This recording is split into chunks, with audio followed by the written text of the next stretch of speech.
Mistakes in crypto can cost you a lot of money. Mistakes that can range all the way from losing a couple dollars to losing your entire portfolio. Good news is that these are totally avoidable if you know what to avoid. So go ahead and click that like button on the way in and let's talk about the top 10 cryptocurrency mistakes that you must avoid. Mistake number 1, not having a goal or a plan.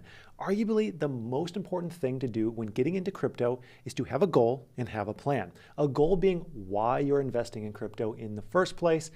And just ask yourself, is your goal to invest in promising projects that hopefully gain a good return on your money in the long term? Or maybe your goal is to YOLO $5,000 into coins and beg Elon Musk's secretary to tell him to tweet something about that coin. You know, people have different goals for different situations. Whatever your goal is, you should establish that in advance, which you can then use to create a plan. So once you have a goal, you can make a plan. So let's say your goal is to build up a portfolio long term. One way to meet that goal would be to, let's say, buy $100 worth of Ethereum and Bitcoin every single week. And then on top of this, your plan could say that if cryptos drop 30% in a day, you won't sell anything, but instead you'll triple your buy that week to $300. That could be a potential plan. Here is the thing to remember though. No plan is perfect because we don't know what the future will hold. What's most important is you just simply set yourself guidelines. Humans, me included, I'm bad about this. If there is a gray area, we will absolutely fudge and slack. If your plan is to maybe buy $100 a week, you're not going to buy it every week. Let's be honest.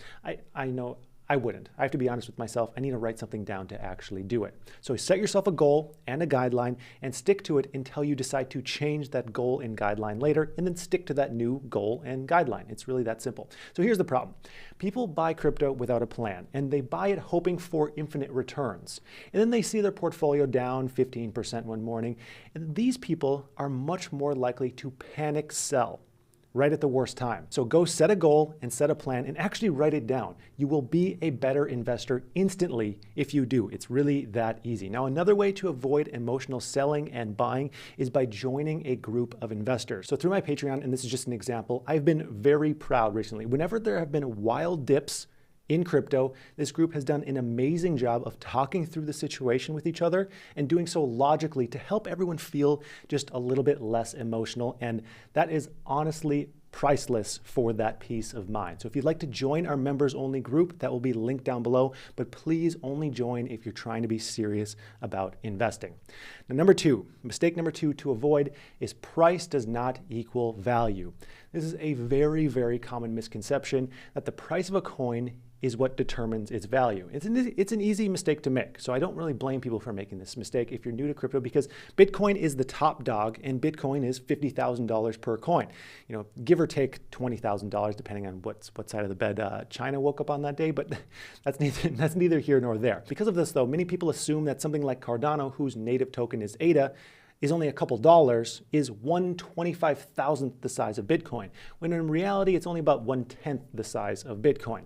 And this is because coins are just slices of a really big pie, and some pies simply have more slices than others. The price of a slice does not matter. What's actually important is the size of the entire pie. This is called the market cap. So the market cap is what allows us to compare the size of one coin to another. That's what you want to look at, not the price per coin. So going back to ADA and Bitcoin, if Bitcoin is $50,000 per coin and ADA is $2 and some change per coin, Bitcoin is not 25,000 times bigger than ADA. You would instead take Bitcoin's market cap, their whole pie, and divide that by ADA's market cap, and that'd give you about 10 or 11, meaning Bitcoin is 10 times larger than ADA. Now, mistake number 3, we're calling this Bitcoin to the moon. So you know what a market cap is, and now you go to the 10th page of CoinMarketCap, and you find a crypto with only a $500,000 market cap, and you compare that to Bitcoin's $900 billion market cap. So you think to yourself, I could buy this, and it could 1.8 million times my money, right? Well, in theory, yes, that's possible, but in reality, very, very unlikely. Most likely, no. Almost every single coin past the top, 100 or 200 or so will come and go at some point. And you might be thinking, but Shiba blew up, but Dogecoin blew up. What if I chose another one that does the same? And you very well could, but it is unlikely. You just have to remember that it's unlikely. And we also need to consider what's called survivorship bias. Basically, what this is we hear about the projects that blow up because they blow up. So it seems like there's constantly projects blowing up, but in reality, we just simply don't hear about the 10,000 projects that didn't go to the moon. So this is how people lose a lot of money in crypto. They throw money at small projects, hoping that one of them will be the next Bitcoin and give them this early, easy retirement. And while there's nothing wrong with trying to invest in coins early, you just have to understand that they're extremely high risk. And being new in doing this is generally not a great idea, especially if you're just investing solely in coins that are very small. It's kind of like just putting all your money on 69 on the roulette table. Mistake number four, buying and selling too much. When it comes to the stock market, buying and selling is a bad idea as it quickly adds up your tax obligation, which can really eat into your profits. With crypto, it's an even worse idea. Not only will you accumulate taxes, but you'll pay a lot in fees, which can also eat away at your profits. So unless you plan on day trading and making profits on all your trades, the buy and hold method will generally save you taxes big time in most situations. So let's say you invested $100 and it jumped up 30% to $130. First off, congratulations, that's a great increase, but then you sold your investment at $130. So you now have a $30 profit. You need to pay capital gains tax on that, short-term capital gains tax, which is probably around 20% plus a couple dollars in transaction fees. So your $30 just turned into $22, and that is just one trade. So it doesn't take a whole lot for that to completely eat away your profits. Now, one way you can reduce your fees a little bit is by getting off an expensive exchange like Coinbase and using one that's a little bit cheaper. So I primarily use KuCoin, which is about 1/10 the price in transaction fees as Coinbase, plus you can also do lending and staking and other fun stuff there. I'll have that linked in the description if you're looking for another method. It's a little bit less user-friendly, so just be aware of that, but it's a way to save a tiny bit more in your fees. Now, mistake number 5, and that is leverage. Now, leverage is neither good nor bad. It's just another tool when investing. It's just a very powerful tool. So if you don't know what leverage is borrowed money used to increase your exposure to an investment. So if you bought $100 worth of some cryptocurrency using 2x leverage, you would actually be investing $200 total, 100 of which is borrowed money. So if your investment goes up 10%, you actually gain 20% on your $100 instead of 10%. But the same applies if it goes down. If your investment goes down 10%, you actually lose 20% instead of just 10%. So leverage just basically adds a multiplier to both your risk and your reward. So while it can be a very powerful tool for making you a lot of money, just raking in the dough, it can also completely wipe out your investment in a blink of an eye. So it's not something to trifle with. It's not something to touch unless you really know what you're doing and you understand the risk that you're taking on. It's just not something that an absolute beginner should be touching for quite a while. Number 6 is FOMO. As you invest more into crypto, odds are you're eventually going to see some gains on one of your investments. I hope so, anyways. And it's important that when you do, you keep a very calm, level head. A lot of beginners know that, panic selling isn't always the best idea, but there's the opposite of that as well, and that's excitement buying, or more commonly known as FOMO, the fear of missing out. So similar to how someone might panic sell when their investment drops 20%, someone might get excited when their investment jumps up 20%, and then you start getting these thoughts racing in your head like, what if it keeps going? What if it goes up to 60%? Should I buy more? What if it doesn't last? When the time comes that you see some gains, just make sure that your decisions, again, align with your original goal and your plan that you set for yourself, and you will know the answers to all of those questions. So again, just stick to your investment plan, and that's it. Stick to your investment plan. Number 7 on this list, use a legitimate exchange. So while most beginners use something safe and well-known like Coinbase, there are a lot of scam exchanges out there. So when you're first starting out and signing up for an exchange, just make sure it is a legitimate one. So do your research, make sure it is totally safe before trusting them with your money, because you are trusting them. There's custodial risk here. There are many stories of exchanges losing investors' money. Make sure you're going somewhere reputable.